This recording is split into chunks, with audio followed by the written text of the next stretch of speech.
So we're going to do a very quick tutorial on the bandhas, and you know that it takes a long time to sort of bring your awareness to them and to cultivate the bandhas, but there are a few things that you can do with your practice where you can access them, and then they start to become more aware, and as you continue to access the bandhas, then they become sort of a part of all of your postures and even in your daily life. So the first thing is to start off by doing your basic breathing or pranayama. And when you're doing that is to, let everything relax, but to keep the lower belly coming in towards the spine, but not hardening the belly, just allowing it to sort of move in towards the spine.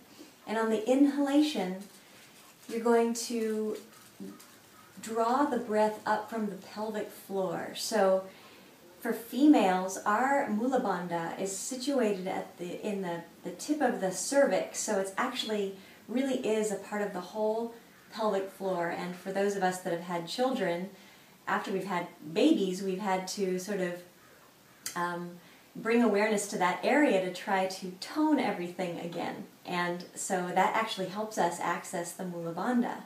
So on the inhalation, we're going to really pull up from the pelvic floor. So it's not a hardening, but rather it's just a gentle lift on the inhalation. And so you can start to feel the energy rising up when you inhale. On the exhale, you're still going to hold on to the pelvic floor, again not hardening, but keeping your awareness there. So you're exhaling out, and on the inhale you draw up from the pelvic floor again. And you're letting the diaphragm really fill up with the air, but that pelvic floor area is sort of the thing that is staying most controlled. So just try the breathing where you inhale, drawing up from the pelvic floor, and you sort of can feel it, the breath and the energy rising upward, and exhale and holding on to it, and then inhaling, drawing up from the pelvic floor. Now that sensation takes a while for it to be comfortable or for you to find the strength there, but if you focus on that, on the inhalation and everything, that's what starts to tone that area and bring that awareness in. So that's the first step. And then once you sort of have that, or at any time really, it's bringing that awareness to your posture. So jumping to standing, where you want to try to bring your bottom right over your hands and keep your legs straight as well. So jumping to standing, really lifting up, placing the feet down. So bringing the awareness to jumping to standing, keeping the legs really straight and bringing the feet right in between your hands will sort of also help you find that lifting action of the mula bandha. So a lot of times we sort of, we're just kind of not quite getting there, or maybe we're keeping our butt behind us a little bit, but the more you can lift your bottom straight up over your arms, the more you'll be able to access those bandhas and the balance as well. And the stronger you'll get, because you also really want to press into the hands and keep the arms straight when you do that too. Then jumping back. So, it's always trying to do a little tiny lolasana before you jump back. So even if you can't, jump all the way back without touching your feet, you want to first always do that lift, and that accesses the bandhas as well, even if you have to then kind of do that. Because eventually, that lift is going to be easier and easier for you to do, so you can just lift up and jump back. The other thing is Navasana in primary series.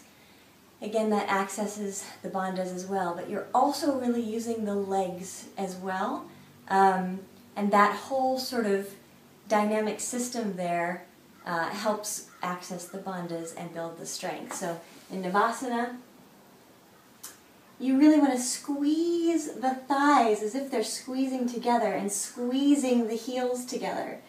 And that sort of strong action in the legs gets you in touch with your pelvic floor area as well.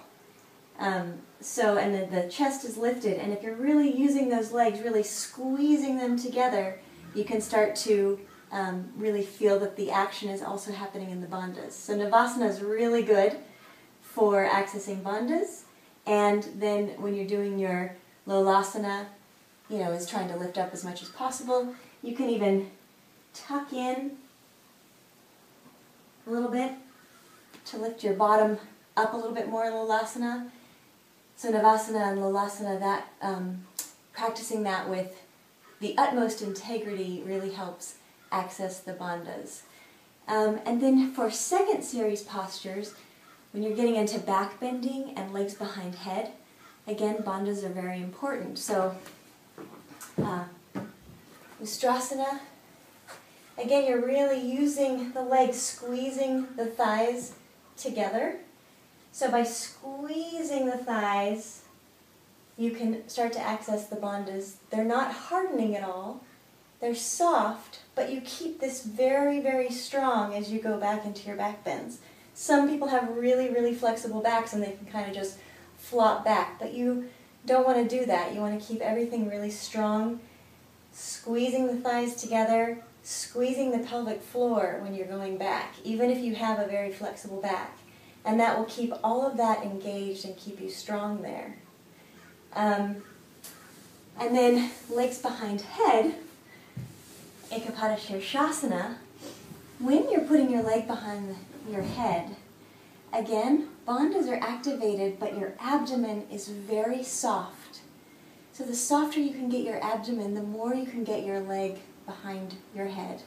You might be very flexible in this area as well, but it's just, again, you're activating the pelvic floor, keeping the abdomen really soft, and then you can kind of just move your leg back without much effort. But the bandhas, again, are holding on. The Mula Bandha, the pelvic floor, this whole area is still working and protecting your lower back so that it's quite easy in this posture. So even though second series seems like your bandhas are not so strong, it's just more subtle. So you want to continue to really focus on the pelvic floor, and by doing that, the Uddiyana Bandha also is engaged at the same time. And then finally, Upluttahi, the very last posture of all of the series. It's the one we hate the most, but it is the one that will get you to find your bandhas and find that strength, that ability to fly in other postures. So when you're in Upluttahi, you want to not just count to 10, you want to stay there as long as you can. And it doesn't matter if your bottom is really, really close to the floor. What matters is that you're lifting, and on the inhalation, just like when we started off breathing, on the inhalation in Upluttahi, you want to draw the air in from the pelvic floor area. So in Upluttahi, you're lifting, doesn't have to be very high, and you're counting, and on every inhalation, you're squeezing and drawing up from the pelvic floor. And if you stay here for as many breaths as you can, like, 150, whatever, you will start to cultivate that strength. And this is what taught me how to do Karandavasana. It was finding that lift in Upluttahi and staying as long as I could. And it actually became a very pleasurable sensation because the bandhas were amazingly activated.